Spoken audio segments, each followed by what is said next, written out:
insights from private healthcare providers during COVID-19. I'm Charles Wilson.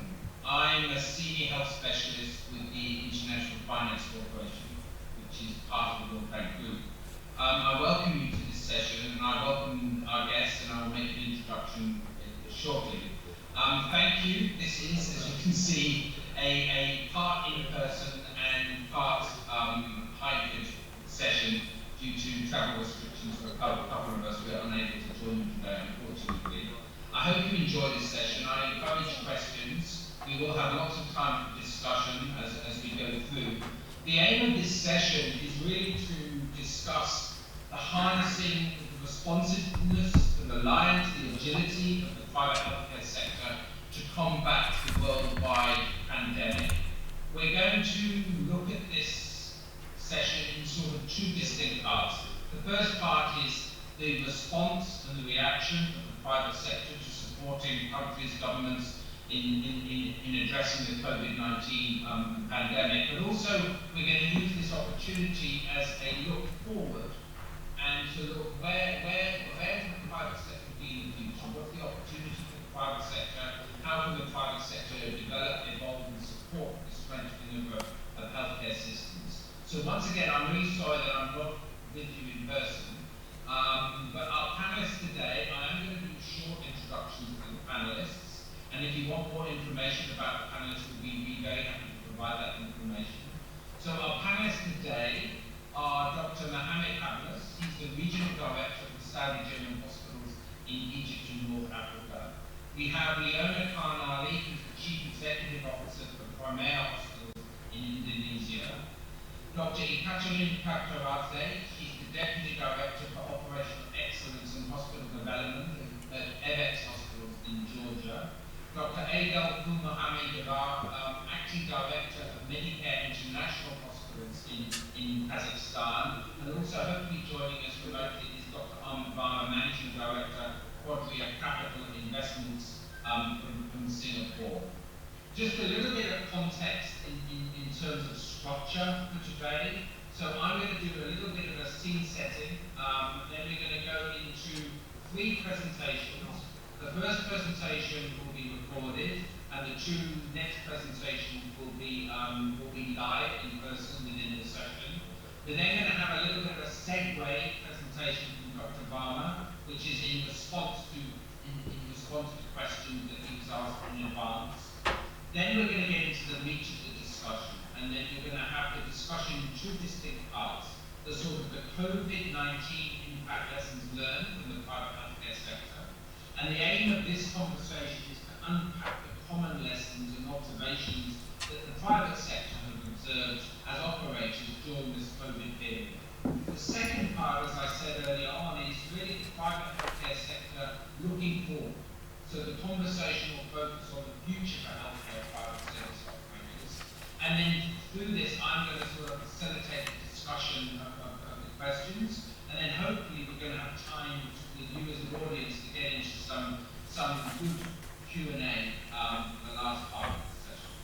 So just as a starting point, I want to set the scene, and I'm really going to keep this short, but COVID has taught us that no healthcare system has got it right, be it a developed system or an emerging market system. There's a need to strengthen healthcare systems. There's a need to remove silos. There's a need to improve coordination. And there's also a need to promote value as well. What we've seen from an IFC perspective is also increased opportunity for the public and the private sector to work together in collaboration. And I think this is really highlighted in COVID. There's good examples, but there also may have been missed opportunities for the public sector and the private sector to come together. To be able to do that, we need to look at better planning, we need to look at improved data analytics, we need to look at growth expectations from the public sector and from the private sector perspective. And we also need to look at how we create meaningful partnerships. How can we change the dialogue in terms of what partnerships mean? So there is definitely increased opportunity for some form of decentralization, strengthening the system away from the traditional hospital level, and this move towards more integrated care, better accessibility, better affordability, for appropriate healthcare. So where we're seeing, and hopefully this is going to come out in the conversation we have today, is the increased focus and attention to building trust between the public and the private sector through ethical practice and quality healthcare. Before I hand over to the presentations, I just wanted to sort of conclude on where we see some of the global trends that are going to shape healthcare services going forward, and what this means for systems and what this means for the private sector. So I think we can all agree there is a need for better quality. I think we can all agree that there is changing population dynamics which are driving the demand for services, which is then driving the demand for better access in more locations. We have the overarching COVID impact that has hit our healthcare systems, and as we're going to hear in the presentations, it's come from many different perspectives, but we still have that lingering impact now. It hasn't gone away, and it's not going to go away super quickly. The changing disease profile I've also mentioned, and that's shaping that demand pattern for healthcare services. And also there's a growing value expectation, both from social health insurance, private healthcare insurance, and also the consumers also becoming more value and more quality aware. Looking forward, we then sort of have the growth in public and private insurance, which requires a strengthening from a delivery perspective. We believe that there is a growing opportunity for the private sector, and I want to emphasize the right business model as well. And we're going to hear this as we go through the conversation today. What does it mean for the private sector to work with government and social health insurance? We also have the impact of digital health, so we will touch on that a little bit later. You know, what have we learned through COVID? What are we now looking for digital health going forward? Remembering digital health was there before COVID. It's had its light bulb moment, if I can call it that. But how is digital health now going to evolve? We also may touch on healthcare professional shortage, because that's also been highlighted in COVID. But again, it's not new. It's something that the public and the private sector have been trying to manage for many years. And then we may also talk about, you know, how do we evolve the system thinking with the utilization of data. So I'm now going to hand over to the presentation sector of this. So we are going to start with a pre-recorded presentation that Leona made, and I'm going to hand over to that, and then I will just be the segue between each of the presentations. So we're going to have 3 presentations, and then we'll do the segue to Dr. Barmer's response to some questions that we asked him, and then we're going to go into the panel discussion. So I encourage you to submit questions and then ask questions, and we will definitely try and build that in the conversation. So thank you very much. Welcome to this session. Thank you to the panelists for being in person and online, and over to the first presentation. Thank you.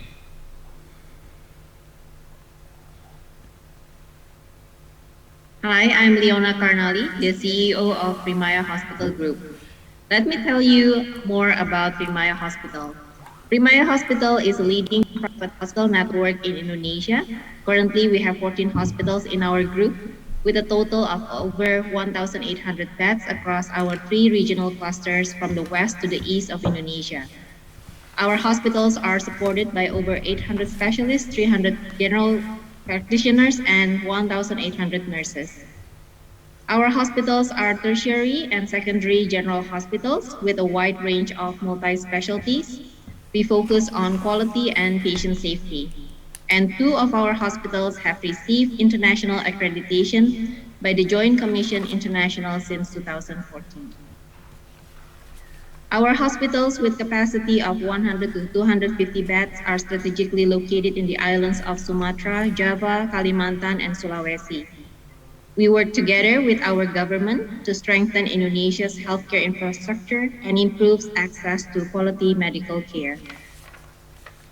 Indonesia healthcare is growing aligned with the growth of Indonesia's young population and the rise of middle-income population.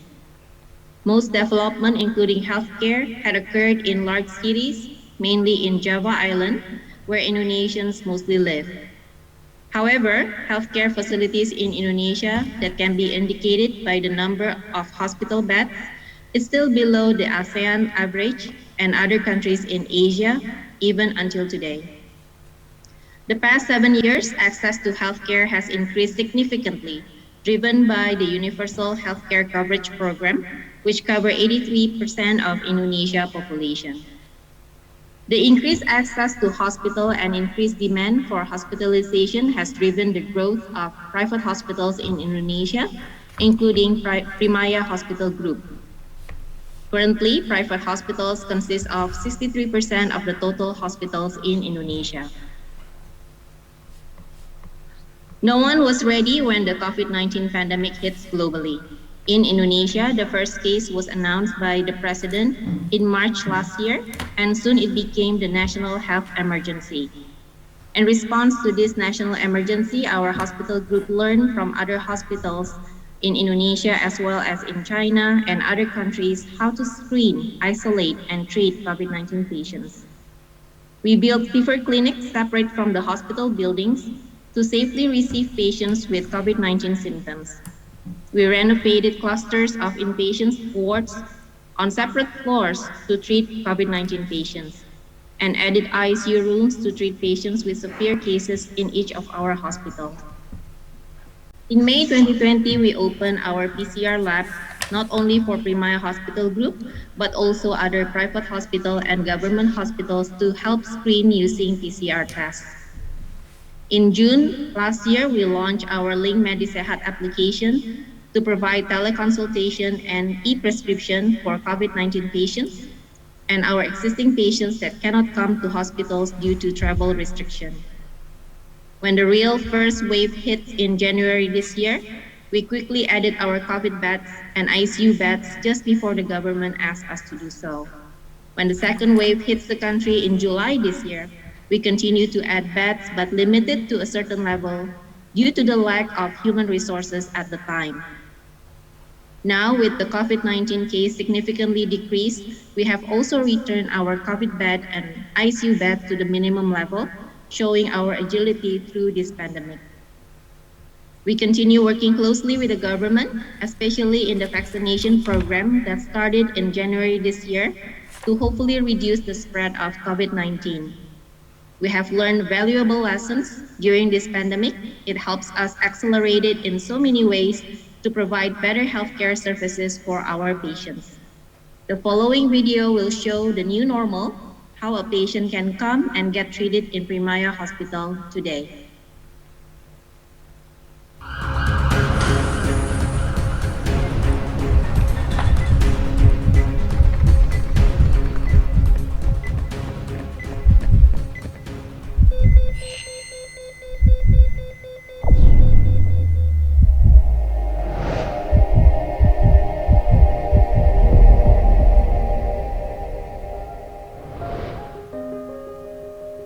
Hari ini, saya harus kontrol ke dokter jantung.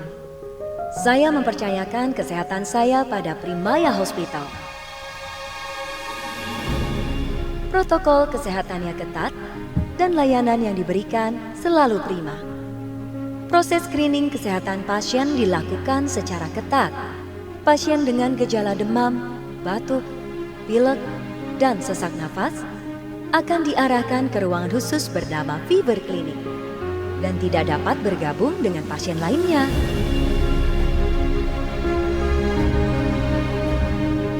Ternyata Primaya Hospital memiliki banyak layanan unggulan dan telah terakreditasi secara internasional oleh JCI.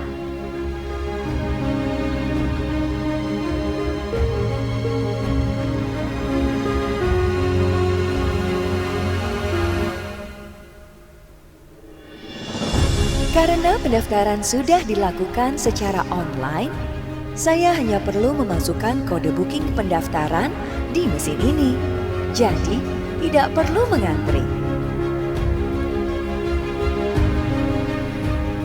Saya jadi ingat ketika sebulan lalu terkena serangan jantung dan dilarikan ke IGD Primaya Hospital. Walaupun di tengah pandemi, petugas dan perawat dengan tulus memberikan pertolongan pertama secara cepat dan tepat. Saya diperiksa dengan alat kesehatan mutakhir, sehingga diagnosanya lebih akurat. serta pengobatannya juga menjadi lebih maksimal. Pelayanannya ramah dan cekatan, serta kamar inapnya yang nyaman membuat saya cepat pulih kembali. Atas nama Ibu Desi, silakan masuk Ibu. Terima kasih. Walaupun menggunakan APD lengkap, saya dapat merasakan ketulusan layanan dari para dokter dan perawat. Saya percaya Primaya Hospital selalu siap memberikan pelayanan kesehatan yang prima, aman, dan terpercaya.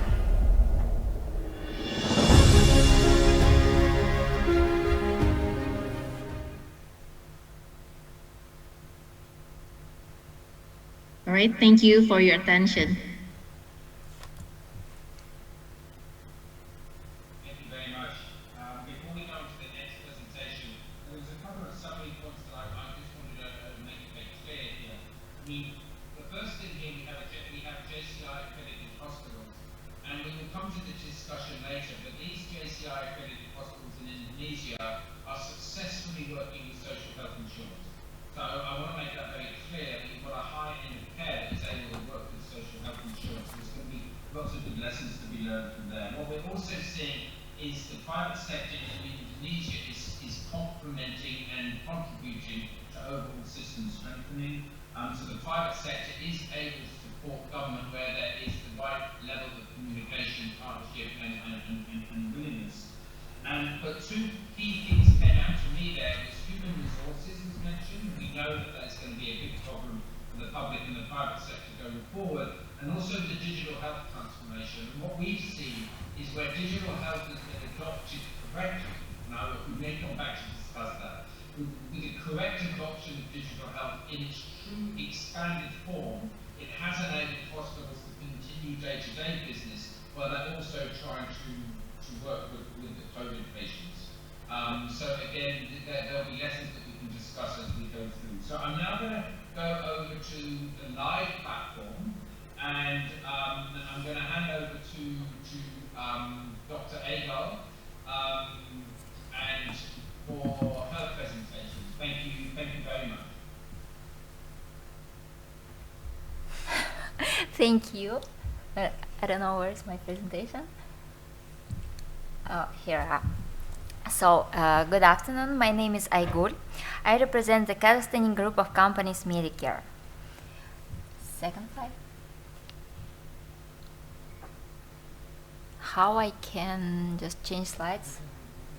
I think you can stand on this podium and you can ask them to make next. Oh, okay, thanks. Or Oh, it's okay. Medicare Group is the largest private medical organization in Kazakhstan. Founded in 20s, today Medicare is 27 medical centers throughout Kazakhstan. As well as its division, Medical Industrial, the largest provider of medical services at almost all of the largest mining and industrial enterprises in the country. Republican pharmacy chain Smart Pharma, Medilab, a supply network of specialized equipment and materials, stem cell bank, and many more. Next slide, please. Ranking 9 in the world in terms of area, we are one of the most underpopulated countries. The population is only about 18 million. It is important to understand that after the collapse of Soviet Union, the former Soviet republics were left with the wreckage of the communist medical infrastructure, which was once very developed and strong, which began to literally crumble in the socially difficult 90s. The extremely low quality of medical services, outdated equipment, and low medical qualification for many years undermined the public's confidence in state medicine. At the same time, Kazakhstan is a huge country with a rather poorly developed infrastructure, especially in areas remote from the centers.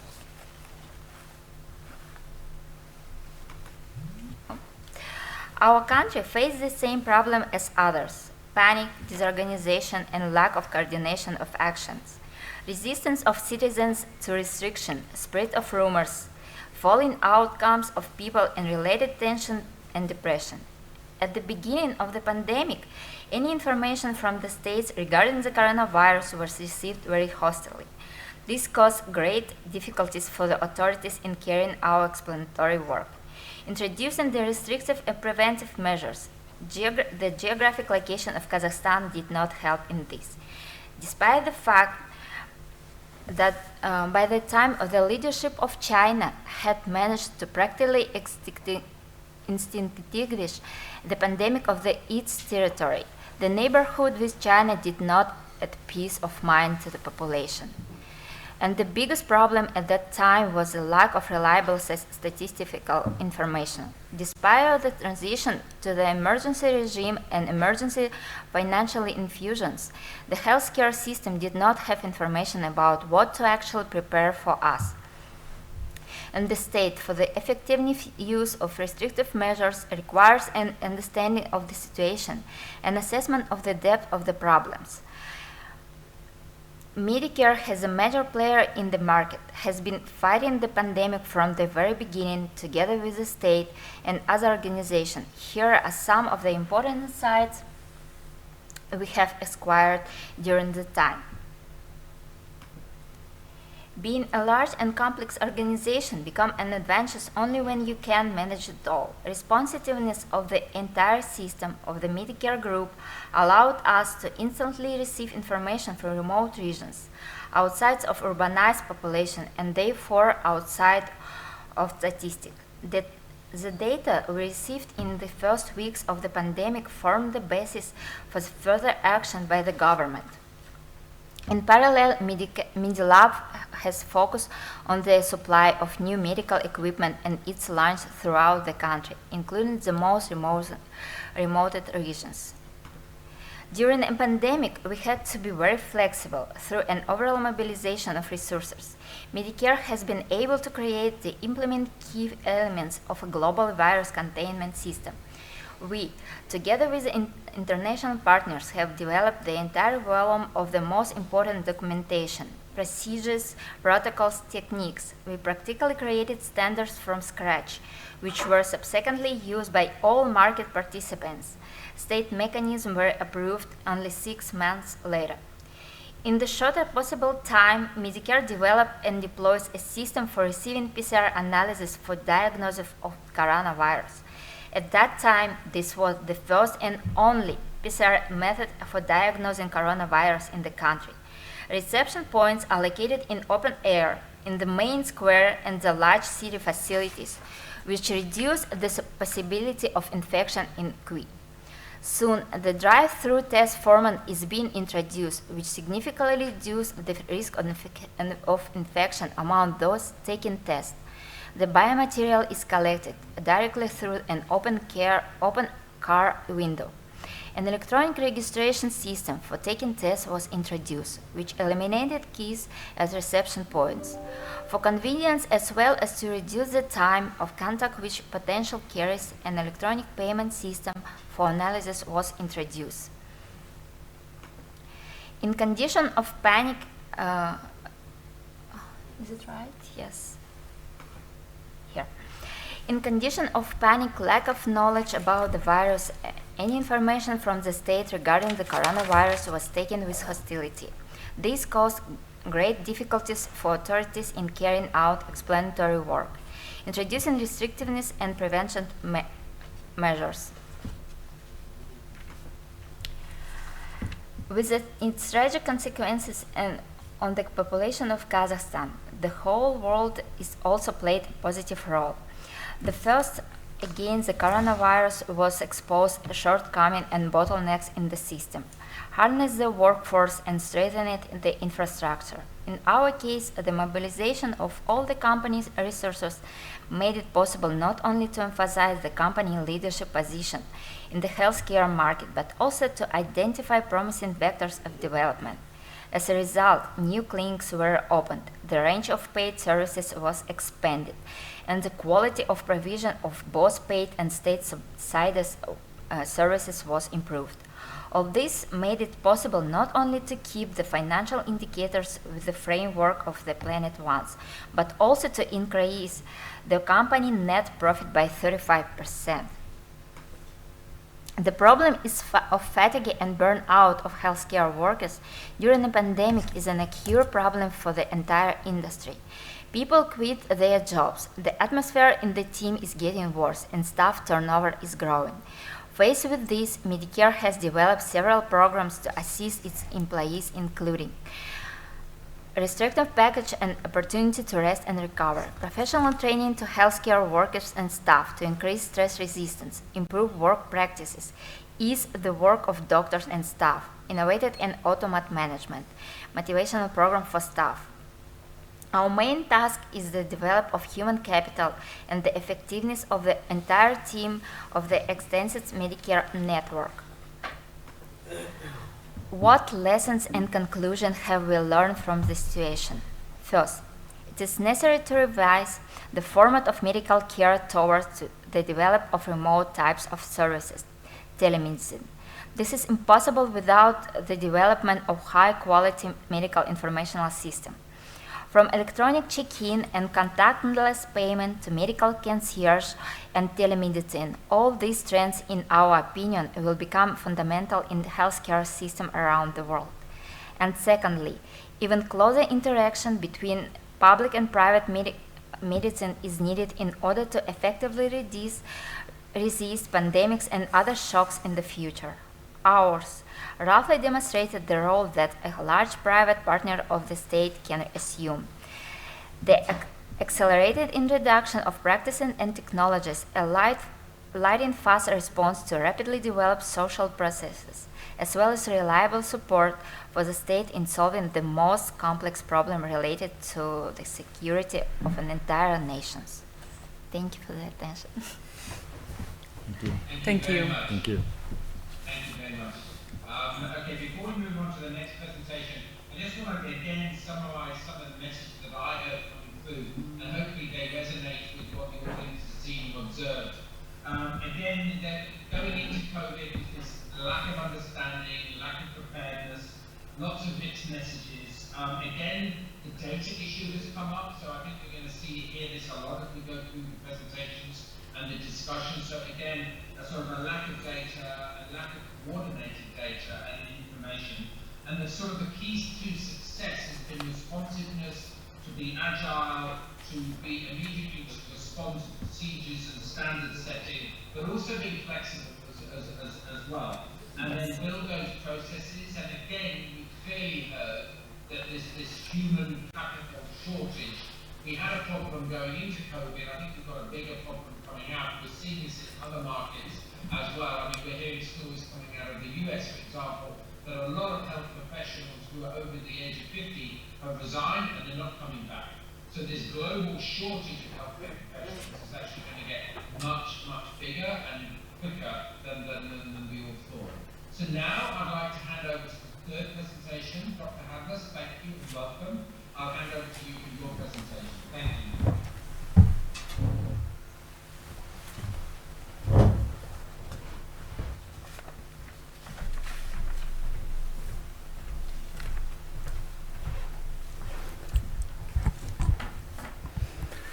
Thank you, Mr. Charles. Attendees and panelists, my pleasure to be with you today.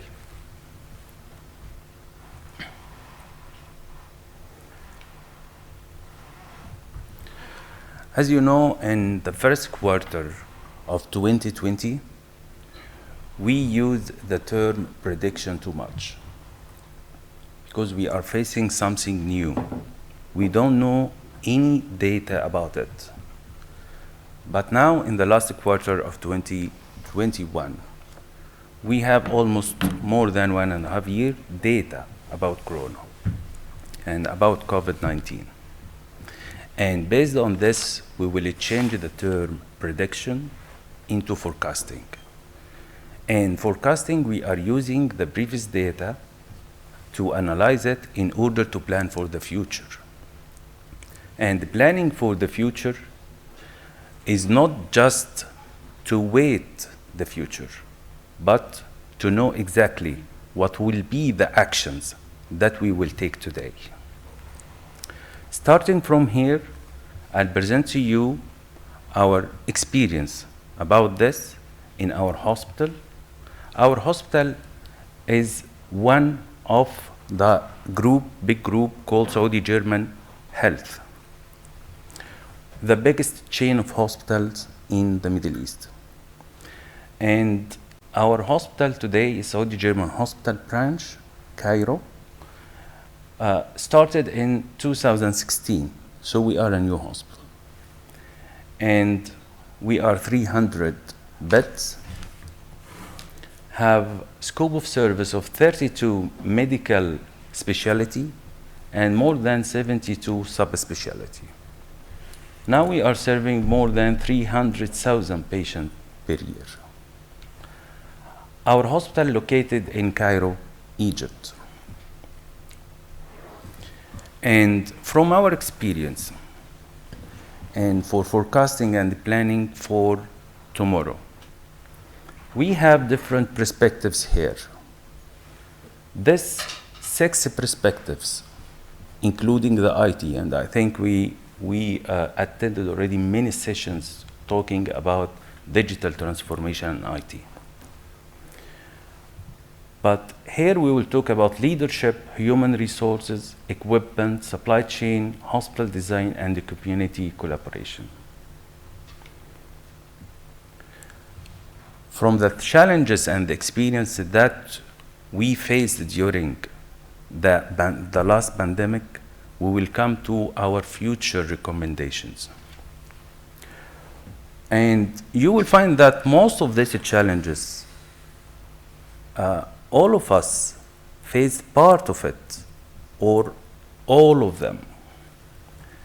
From the leadership perspective, we will find that we faced the challenges of lack of information, ambiguity about the future, new surging demand, developing new scope of service, collaboration and coordination with other healthcare facility in the region, keeping up the fast information update about the pandemic.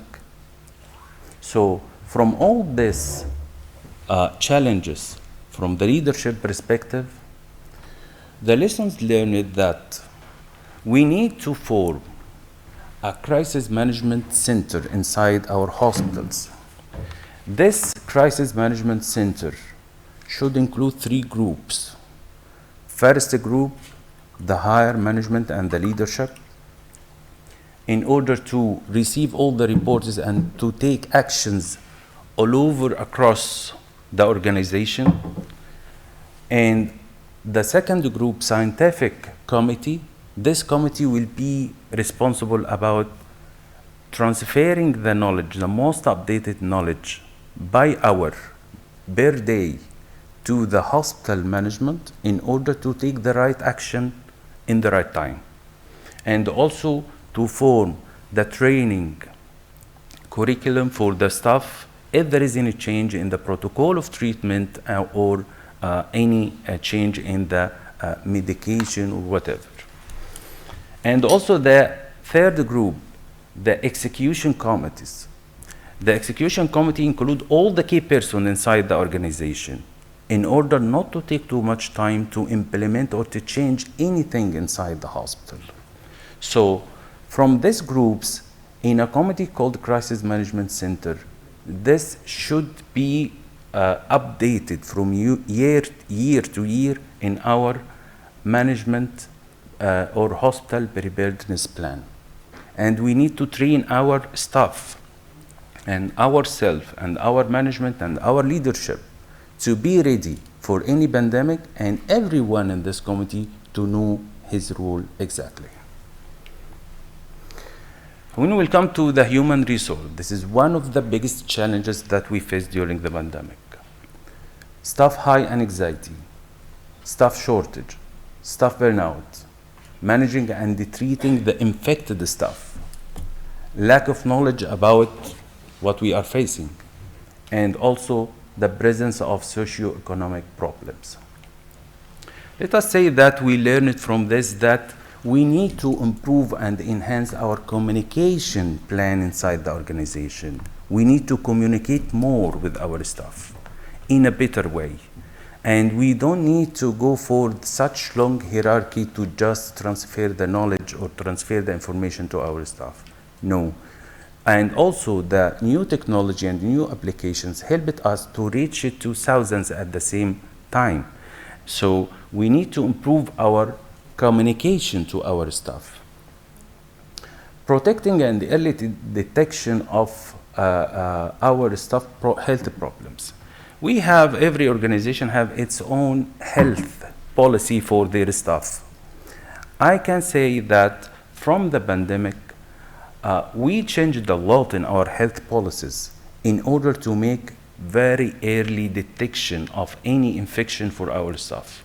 And not only for the staff, we started to include new members in our health policy, which is the family of the staff also during the pandemic, which is very new for us. And including this will make early detection and protection for our staff. Also reviewing all the policies and the procedures related to our staff, transportation, accommodation, changing clothes, break and lounges. All these policies, we changed it in order to protect our staff from any infection inside the organization or even outside the organization as much as we can. Also establishing emotional support program for our staff, including in our health policies also the psychiatrists and the psychologists. Not only this, but also the motivational support of the leadership to them through effective communication. This is very important also to help our staff to overcome a lot of anxiety and stress. And also to develop cross-department staff, because this is very important due to if there is any sudden shortage in the staff due to whatever the reason, any pandemic, this way of giving training for other departments in order to support each others, will be very helpful in the sudden shortage of the number of the staff. To also encourage volunteerism and designing and providing updated curriculum for the staff training, because during the COVID-19, the first month of COVID-19, every week there is a new piece of information about this virus. And this piece of information, we have to add it regarding the diagnosis, way of transmission, protocol of treatment. All these issues should be updated regularly. So the scientific committee, we talked about it in the beginning, is very important to be alert and to include this in the training program for our staff to be updated maybe daily. If we will come to the equipment, all of us during the lockdown, we faced this problem. Because if any country, they are not producing such sophisticated equipment, they faced this problem and shortage in some equipment. And the reason that we faced this challenge for sure, the lockdown, this is one of the reasons, and also the high demand. So we need to be sure that all our equipment and the backup equipment in our facilities are enough. I know that there is a challenge also in the private sector because they will not keep something in the store, but let us say that in order to overcome this problem, we started to form a committee. This committee is responsible about to redefine or to change the specification of the equipment that will satisfy or meet the minimum requirements inside the organization. Because we are under severe shortage and high demand during this period. Let us come to also to the supply chain. Supply chain, for sure, everyone faced the shortage of the PPEs and some also imported supplies. And so the lessons learned from this, that we need to establish purchasing committee for pandemic, because this purchasing committee will work parallel to the ERP systems in our hospitals. ERP system, as you know all, working for the previous, based on the previous data. But ERP system is not designed and don't have the formulas or calculations in order to deal with the pandemic. So during the pandemic, our software and systems will not work properly. So we need also to update our software and systems for the supply chain in order to deal with the pandemic. So we will change the minimum level, the maximum level, and reordering level for some items.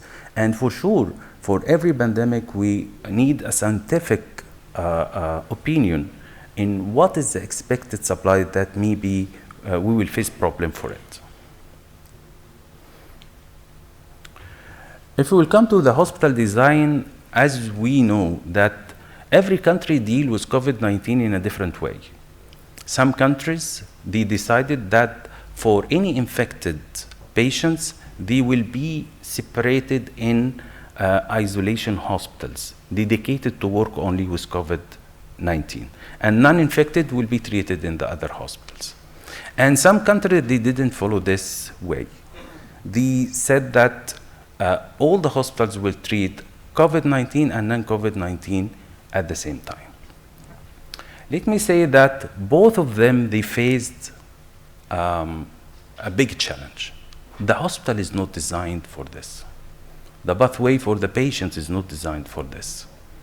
So if I am a hospital and I'm dealing with COVID-19 patients and non-COVID-19 patients, I face big challenge in order to avoid the cross-infection between them. Because the hospital design is old and the hospital is not supporting this, because no one from the architects or whatever, they didn't expect or they didn't put in their mind that there will be pandemic one day. And this is the reason that it is very important to consider this in a smart way in the new design of hospitals, to consider that maybe one day a pandemic will happen. After 1 year, 2 years, 10 years, 20 years, 30 years, 50 years. But when the pandemic will happen, we need a smart design that will help us to segregate between the patients who are infected and the patients who are not infected in a simple way and in a smart way without wasting a lot of resources in the design and construction. Regarding the community collaboration, let us say that one of the most important lessons that we learned from COVID-19, that we need to work together more than this. We are not connected, very well connected, all of us, healthcare providers, in a lot of countries. So I think the most important lesson that we learned that we need to work together, we need to share the knowledge together, we need to create bridges between us, private, public, whatever the kind of the hospital, universities. Not only the organization inside one country, but also countries need to work more together for such kind of pandemics. Let me say that just now we have the video, but due to the shortage of time, you can see in the IHF application or website, and I want to thank you all. Thank you very much. Thank you very much. Again, I've been making some notes. I mean, one of the key things is we need to be talking to each other. We can't operate in silos, and I think that's come through in all three of the presentations so far. We talked again about data forecasting. I mean, we didn't have data. We now have the data. So how do we use that data? And I think that really highlights the importance of data for planning, and then also how do we bring public sector data together with private sector data. Now, I appreciate every single country is different. I mean, lessons that we've learned from IFC is quite often when we work with our clients, we ask them about, how close do you work with governments? Do you share data with governments? And quite often the response is no.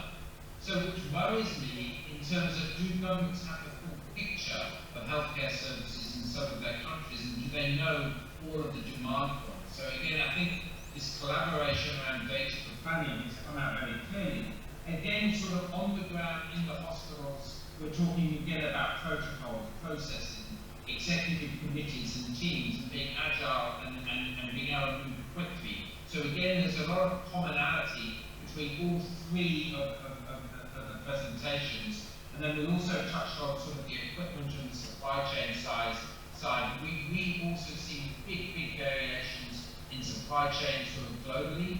Some markets haven't been affected, other markets have seen huge price escalation and then dropping back to sort of more sort of pre-2020 pricing, if I can call it that. Before we go into the discussion, I would like to now have the next video, and sort of the next video is a segue. So Dr. Ahmed Varma hasn't been able to join us because of technical issues. We did preempt this, and so he has actually made a recording. So we asked him a few questions, and really please, when you hear his responses, they're linked to questions that he was being asked. And really around those is really the key lessons that we've learned from the pandemic, any specific examples, the role of the private sector with government, and then also taking a look forward around the private sector as well. What does the future hold for the private sector? So I'm going to hand over to his video now, and then once that video is complete, I will come back, and then we will go into a panel discussion. I'm going to ask the panelists to raise their hands, so Leona, I can see you virtually. And then also I'll ask the panelists on the stage if they can raise their hand so I'm able to coordinate sort of response. I hope that works. So I'm going to now ask the team to run Dr. Ahmed Varma's responses. Thank you. Hello, my name is Dr. Amit Varma and I represent Quadria Capital, and I happen to be speaking to you today from Singapore. The world has gone through a transformational change. Quite clearly, we started off with a pandemic which we did not understand at all, to where we now understand some of it. Unfortunately, in spite of the 18-24 months of turmoil, we still don't have a complete handle on it, though fortunately now we are beginning to see a world which is between the vaccinated and the unvaccinated, but more importantly, as clinicians, we have a better handle on how to treat COVID. It's also quite clear that there are going to be a relatively small proportion of patients who are going to fall sick, and those are the ones that we need to focus on rather than trying to treat the entire community. For us who do business in this part of the world, which is Asia, emerging Asia, the first few months were catastrophic. Our businesses fell off the cliff. Our patients could not access hospitals, could not access doctors, and most importantly, which we had never looked at, was how to protect our supply chain. So essentially what we did for our portfolio was to make sure that we stayed alive, we had enough cash in the bank, and we took care of our teams. What we are seeing, however, is a very quick uplift as soon as we took care of the first 2 waves of COVID, and most of our businesses are actually back to pre-pandemic levels. There have been lots of learnings that COVID has taught us. My hope and desire is that we hold on to these learnings, because it's my firm belief this isn't the first epidemic, this is not the last epidemic, and we will be seeing more and more of these as the world changes in front of us with increasing globalization, changes in the environment, and the great ability now of new diseases to jump across the globe and infect people at a very early stage. I wish I had a simpler answer to give you when we talk about the messages or the businesses, the lessons that we've learned. To my mind, it boils down to 3 very important things. The first is that we have never seen shutdown of businesses the way we did. And for us, protecting our P&Ls, whether in hospitals or in the pharma space or diagnostics, became a massive challenge because there was a shutdown of patients coming in. It taught us the need to be resilient. It taught us the need to be nimble. It taught us the need to do different things. So for example, telemedicine, which has been at the back burner for many, many years, suddenly came into the forefront. Supply chain management of going from zero inventory to at least having a month's worth of stocks became very important. And for us in Asia, protecting our cash flows became very important because 70% of my patients still pay for healthcare from their own pockets. So if you don't have them, how are they going to pay you?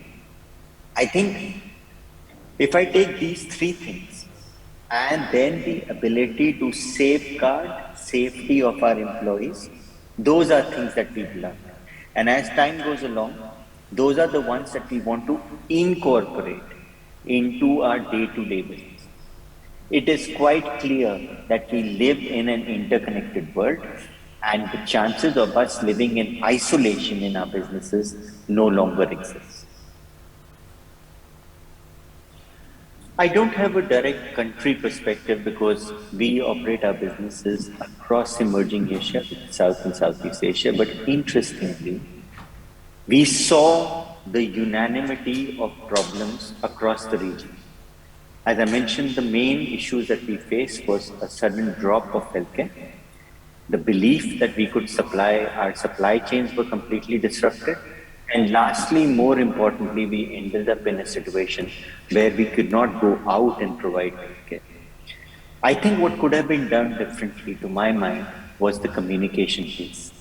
Whether it was individual governments in different countries, from the public sector belief of what should be communicated, the rules which were confusing and were changing on a day-to-day basis, I think we failed as healthcare providers to provide a unanimity in our approach.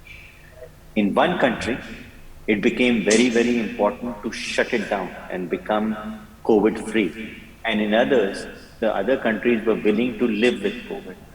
So from our perspective, if I were to go back and rewind this clock, nobody knew what COVID would entail. Nobody knew what it would do.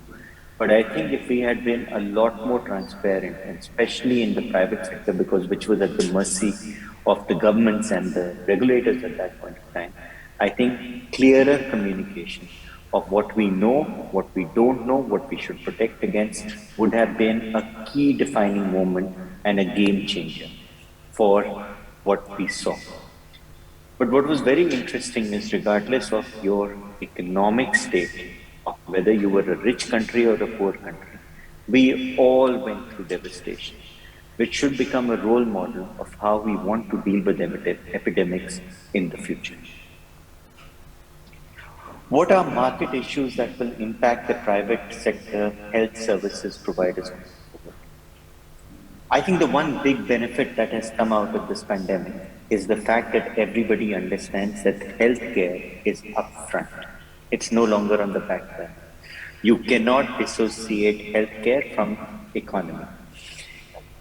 It is going to lead to a massive push to pay for universal healthcare. Now, whether that's through public sector initiatives like public sector insurance, or the growth of private sector insurance, it's quite clear that the broken model in emerging economies of people paying for healthcare from their own pockets is no longer viable. So our belief today is that it is going to lead to future propulsion of how do people pay for their healthcare. I think the other things that will change is the use of technology, especially automated intelligence, digital technology, and telemedicine are going to come into fore. Things that were again not getting paid for by insurance is going to get done. I think lastly, the entire ecosystem of medical consumables, medical tech, and drug providers, point of care testing, rapid diagnostic tests, all of those are going to come together to make this work. The next question is, what changes do you envisage for the purchase provision of private healthcare services? To my mind, there is going to be a massive growth in people wanting to buy health insurance coverage, and because there is no government that I know which can provide universal health coverage, the private sector will have to step into the gap. So regardless, especially in Asia, I can keep building hospitals till the cows come home, and it won't be enough for the next 10 years. Private and public will have to work closely with each other to make this happen. If you ask me, my ideal model would be that a lot of primary and secondary should stay with the public sector, but tertiary and quaternary care can be outsourced to the private sector, but getting paid through universal health insurance would be the dream. Once we are able to do that, we should be then able to provide a cohesive system for the masses of population and ensuring the fact that nobody is left behind. Highlight the next question, highlight the key areas for business oversight going forward. Unfortunately, we in emerging markets still don't have a great oversight system by which we can ensure that the not so ethical hospital providers do not indulge in, for want of better words, non-ethical or non-integrity work, where patients are put under the knife, or patients are provided care, or patients are charged overzealously for things that they should not be. I think one of the most important things that we need to put into the background is make sure that we do have an oversight coming in from within. It behooves us as private hospital providers to start looking at creating internal watchdog guidelines, oversight by senior physicians and administrators, and helping whistleblowers within our organizations point out malpractices. I am certainly not in favor of an over bureaucracy or some governmental agency coming in to tell us how to practice medicine. But then we on the private sector also need to take onus, and we need to take accountability and responsibility that we ensure ethical behavior with our patients. Next question is, how can we achieve greater public and private collaboration? And the answer to that is, we do not envisage a future, at least in the next 10 years, where we can provide adequate healthcare. There is no patient who wants to travel hundreds of kilometers or thousands of kilometers to get medical care. This will require intense collaboration between the public and the private to ensure that no patient gets left behind. What is going to change? Telemedicine, remote medicine, point of care testing, ensuring that wearable devices are now getting more and more sophisticated, making sure that we can do large volumes of diagnostic tests, but they come to a central testing facility. Two things will happen. Number one, it will bring more and more efficiency of how many patients we can screen. And secondly, it will drive down cost. For us, cost becomes a key determinant, especially in the part of the world where I practice. However, it should not come at the cost of high quality care or affordability or awareness. Lastly, universal health insurance is going to be the greatest bind between private and public. Once we can ensure that a patient is not going to suffer because of lack of health insurance, I think things will change. My big concern, however, is that this great focus on COVID over the past 18 months is leading us down towards a pathway where it is going to be incredibly hard to face the future epidemic of chronic disease.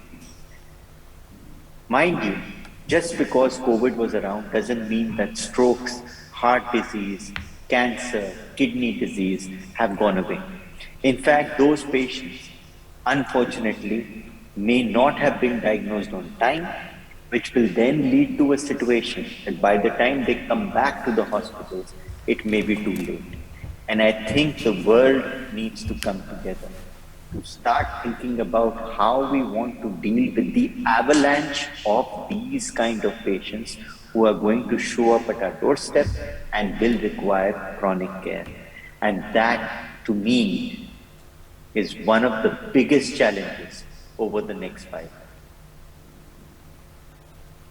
Thank you, Dr. Varma. So that was our segue from the presentations to the panel discussion. Again, I'm just going to repeat some of the things that I was hearing, and some really good, fascinating insights, and I'm going to encourage the panel to discuss some of these issues further. I mean, what we did see the private sector was hit from a revenue perspective given the lockdown. Again, this is different from a country situation. Very clear is the ability to manage costs, and we've seen this from an RC perspective. Those private sector entities that are on top of their game in terms of revenue, performance, and cost management have been able to come out of this period better than others that weren't able to manage their costs.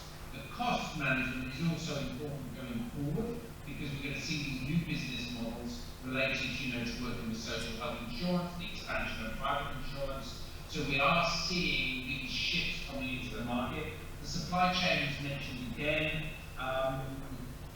Also learning from this period to be preemptive of future pandemics. There will be future pandemics. Yes, this was a global one, but I think in certain regions you have rolling pandemics for many decades, if I can call it that. They're not going to go away anytime soon. It does require us all to think differently. So once we get through this pandemic, we can't go back into our boxes and think it's business as usual. Both the public and the private sector are going to have to think differently and think how they're going to do differently. We are going to see this expansion in digital health and telemedicine, doing things differently. How do we get services to the remote areas? How do we move away from the central tier 1 centralization, if I can call it that? How do we build sort of partnerships and create systems?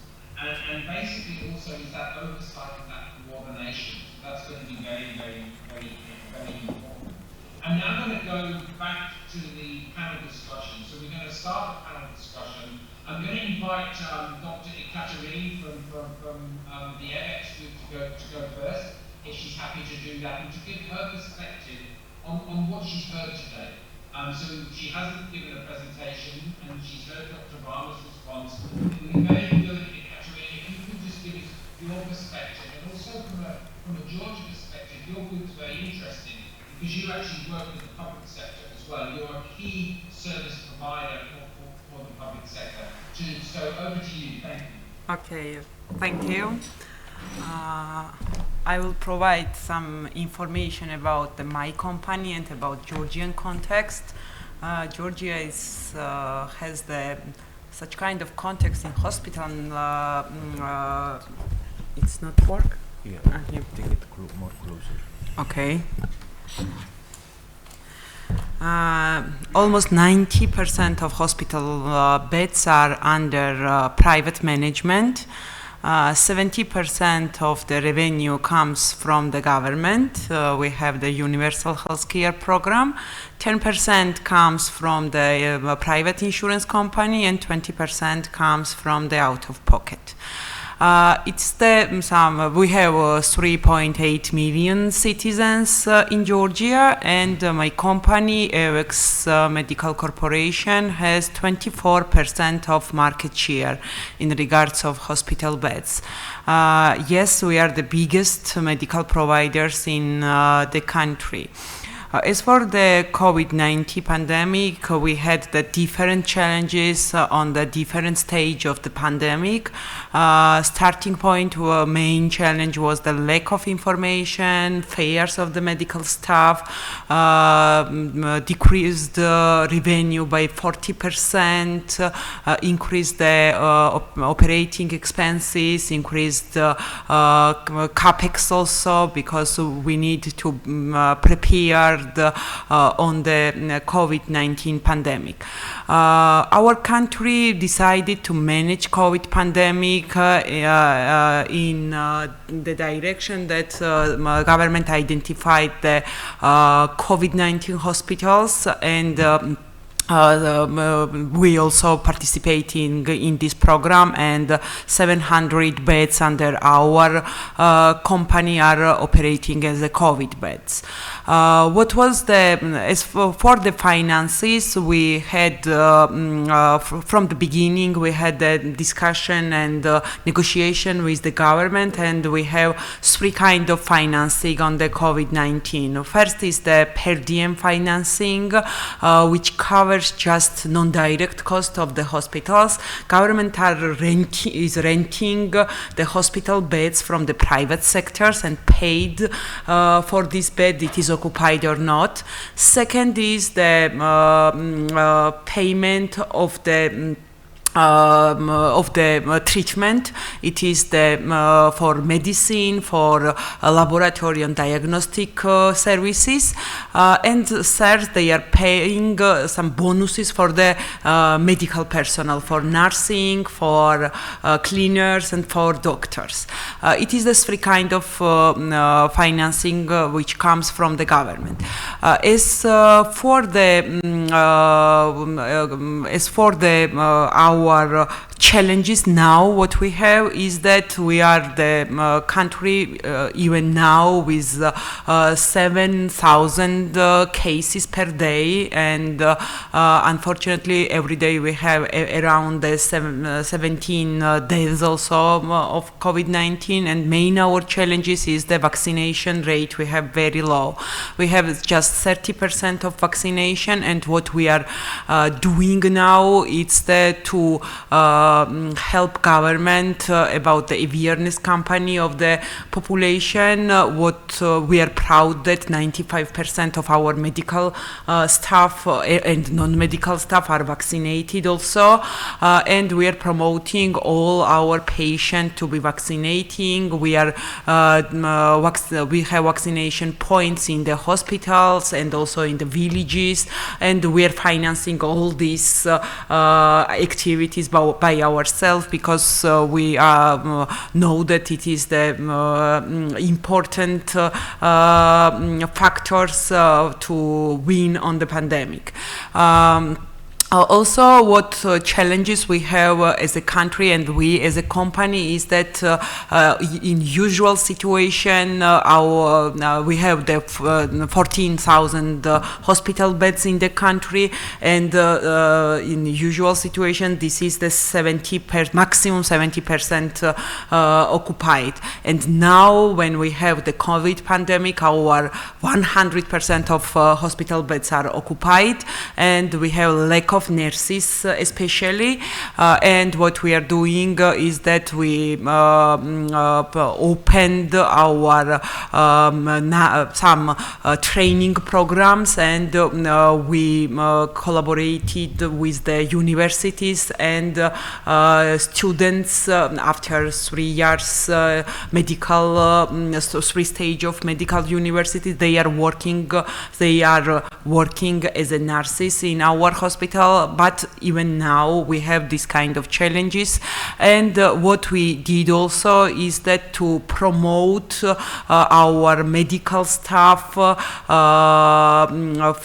some motivational programs, which is that we are sending them to the paid holidays, and we are financing also some good resorts for them and their family members or friends. What we are doing also, we opened some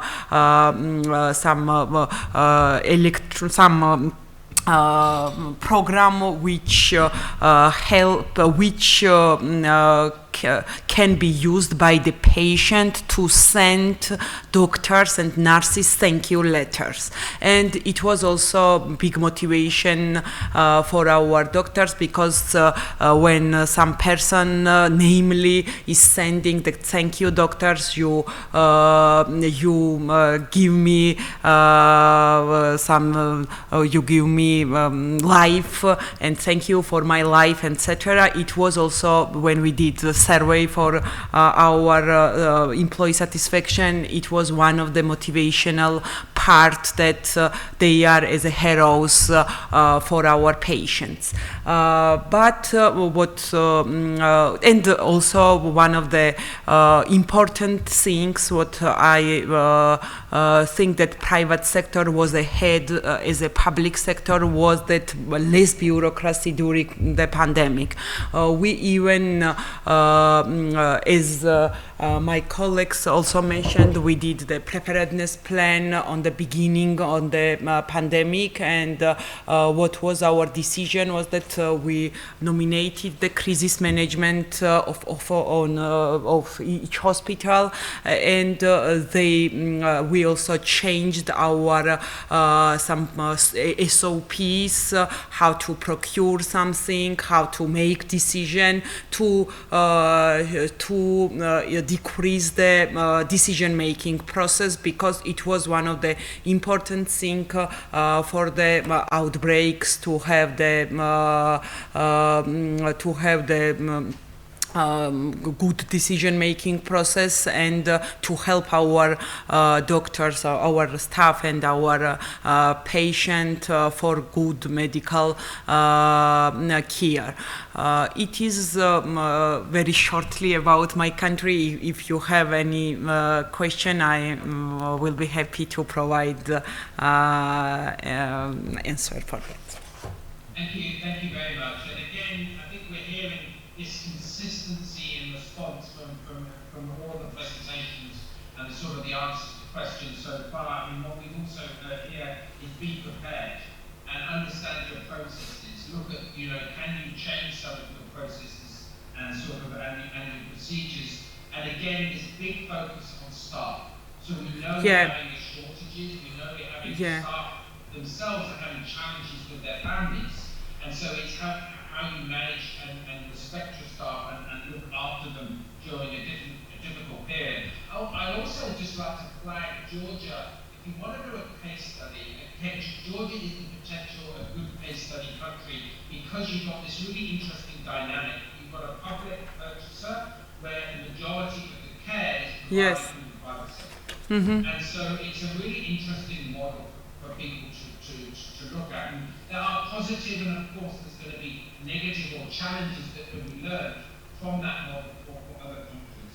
I want to jump in now for the discussion, and Leona, I'm going to ask you to just go first, and maybe you can just reflect on the conversation that we've heard today, and maybe just give your thoughts and opinions on sort of the key business lessons, any specific lessons from Indonesia you would like to share that we weren't able to give in the presentation, and maybe how could the private sector support government differently going forward? Thank you.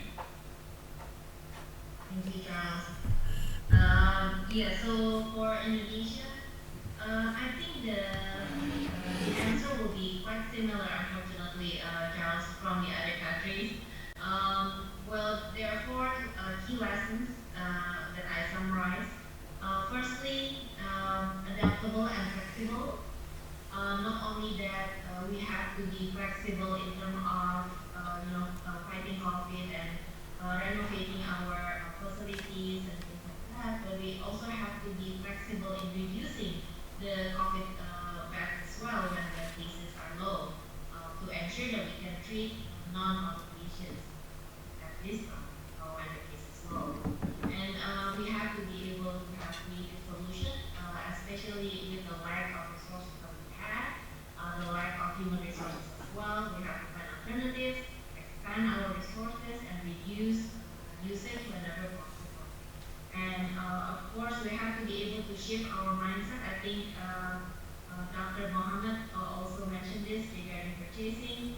Not only that we have been using historical data previously before, now we have to use projections when the crisis time. We have to change that quite abruptly at the time. And then secondly, regarding leadership, I also agree that we also have to have strong leadership and to make decisions and take action in the time of uncertainty. That is very important, and to be able to monitor the execution situation on the ground that is also very important. And thirdly, listen and learn, because we have to be able to gather as much as information from all possible reliable sources that we have, because it keeps changing. The information keeps changing, the knowledge keeps changing, even regarding like what kind of medicine, what kind of treatment therapies that we have to give to patients keep changing. We have to learn that. And then fourthly, we need to strengthen cooperation, as you just mentioned just now. Not only private and government, but also hospitals within the country, as well as outside the country. Because we are fighting this pandemic all together. And the more we learn from each other, the better we find solutions. Thank you very much. I'm not going to pick on the three people on the stage. I'm going to I won't pick on you. I'll let you put your hand up if you want to respond. So what I'd like to hear now from the three of you on the stage, any lessons you've heard today from other countries, or any key messages you would like to get across around sort of, as we say, the business lessons learned, the country lessons learned, and sort of also going forward, how the private sector can work more conducively with governments. And I think that links to one of the questions we received from the audience, and it was really, how did the government help the private sector organisations? How did collaboration work? And I know it's worked well in some countries and not so well in others. I don't know who on the stage wants to sort of go first and respond to that question, or more general observations around the business. If you could just raise your hand and go first, make it easier for me. Thank you. May I will answer. As I mentioned, it depends on the country context. In my country, we are mainly service providers are the private sectors.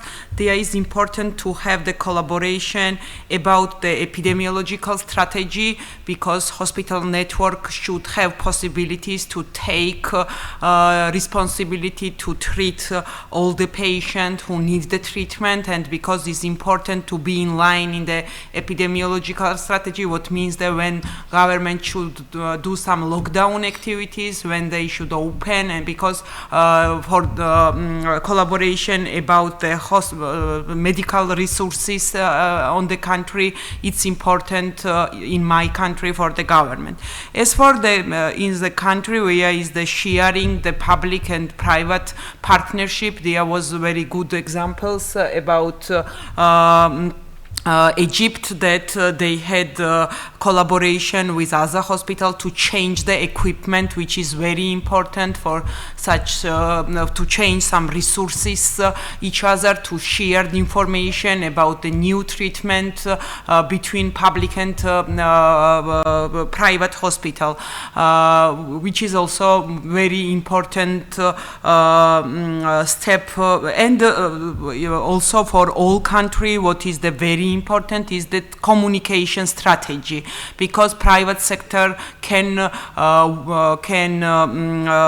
play very important role in this regards, because he has big coverage, it has big coverage with the patient, and to have the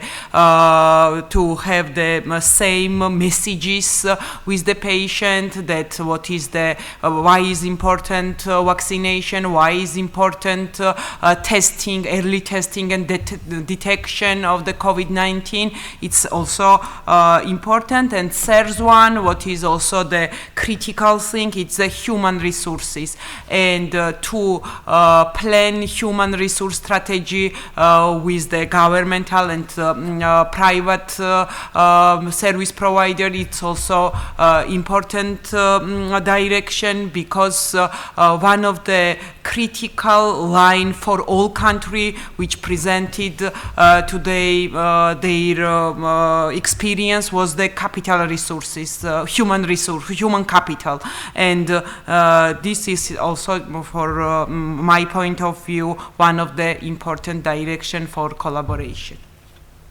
Thank you very much. Dr. Ainul, Dr. Mohammed, anything to add from your perspective? Yeah, I think also that the communication between the public sector hospitals are very well established, and in some countries the private sector is not connected together and not connected with the public in a good way. And this lead us to review again in most of the countries that they don't have this right arrangement to communicate with the private sector, to find or to create authorities which will be more organized and more connected better than before, and also to be connected with the public sector and Ministry of Health or the authorities in the country in order to make better collaboration and coordination, because maybe the decision or a piece of information will be distributed to all governmental hospitals, and it will be delayed to reach and to be well known to a lot of private sector. I think also in regards creating the policies or making any decision regarding the country, because the forces and the resources for the private is totally different than the public. These should also be presented in the room of decision making, and the authorities should listen also to their voice and to share with them what will be the constraints if we will take the decision in this way and or take the decision in such way. I think this is what we need also to improve in order to make better collaboration between private and public sector. Thank you very much.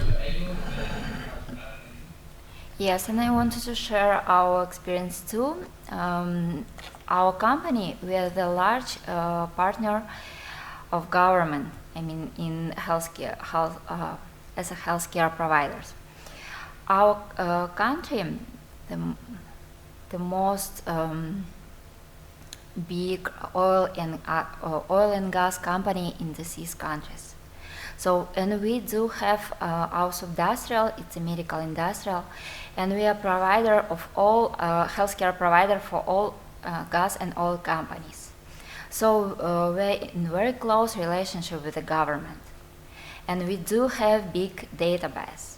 We do have big laboratories and all the things.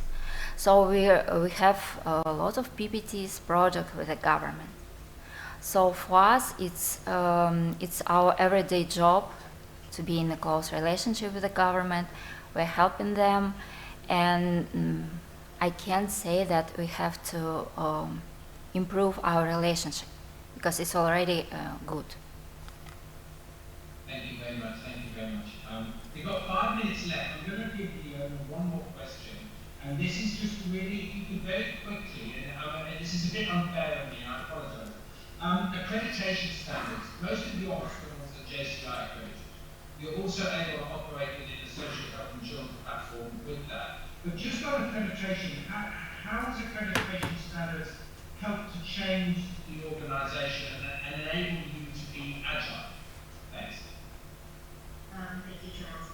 Yeah, so we have been accredited by JCI since 2014, and not our purpose of getting the accreditation is not just to get a piece of paper, not to just get the standard itself, but really to apply the standard on a day-to-day basis. And we don't differentiate the standard between the universal healthcare coverage patients and the other patients, the out-of-pocket patients. We don't differentiate that. We want to give high-quality care for the universal healthcare coverage patients as well. So it has been helping us. Now the government, the Universal Healthcare Program itself, actually requires high standard, and they actually choose hospitals providers that can provide the universal healthcare coverage. Now the government actually which private hospitals can provide. Charles, if I may add a few points regarding what we've done in Indonesia. I think what has worked very well because we have the universal healthcare program with a platform that really helps during the pandemic for us. That collaboration between private and public really do come true because of the platform that we have. I mean the coordinated data, because the universal healthcare coverage that we have is actually health system as well. So the government is able to see our bed, our occupancy, things like that during the pandemic, and so we can coordinate with the government. And then in regards to vaccination, the private sector has been helping the government as well to make sure that the vaccination program rolling out throughout the country. Thank you very much. We've timed this very well. So I am going to bring this to a close. First of all, before I do my summary, I would like to thank all of the panelists for your time, for your presentations, and for your responses. And so thank you very much. Just as a way of summary, and I've pulled out some of the key points from my perspective. And I think what we've got to look at here is, I'm looking at it from the perspective of the private sector. I mean, it's important that the private sector will align to government strategy, but government has to be very clear on what its strategy is and how it wants to work with the private sector. The future is going to be more about collaboration and partnerships. And again, I'm just going to pick on Egypt for 10 seconds. Egypt's going to be a country to watch. Egypt is moving towards national health insurance, just like Indonesia has done over the last 5 years. And there is going to be this increased opportunity for the public sector and the private sector to work together. The sharing of information, I mean, I can't say this enough. We have too many data silos in healthcare, and we need to look at data from the perspective that sharing is caring, and we don't need to hold on it because knowledge is king. We have to learn how to share data, and this cuts across planning, it cuts across treatment, and it cuts across coordination. Communication is clear. I mean, there's lots of elements of communication that we've learned from COVID, inconsistency, as I said earlier, from messaging, but we have to improve that communication and also make sure that the public and the private sectors are consistent in the way that they're communicating and working. So that comes back to the consistency of messaging. Information I've talked about. Human capital, I'll just say it once and I'll say it again, we're going to have to fix this. We can't bury our heads in the sands. We have a major problem when it comes to human capital going forward. The private sector, yes, it's a good point Dr. Mohammed made there. The private sector is being too fragmented in some countries. So again, that comes back to that coordination and that communication and building these effective systems. And maybe finally, just this public-private debate, I think we all have to take off our ideological hats and accept the fact that we have to work together. That the governments can't do this on their own, given how much behind they are from an investment perspective, and we have to look at new models of collaboration, and that the private sector is willing to step up, it is willing to look at new business models, and it is able to respond effectively and efficiently to sort of what we've seen coming from the pandemic. So thank you all very much. I've enjoyed this. Sorry I wasn't able to be with you in person, but digitization can work. So thank you so much. Thank you. Thank you. Thank you.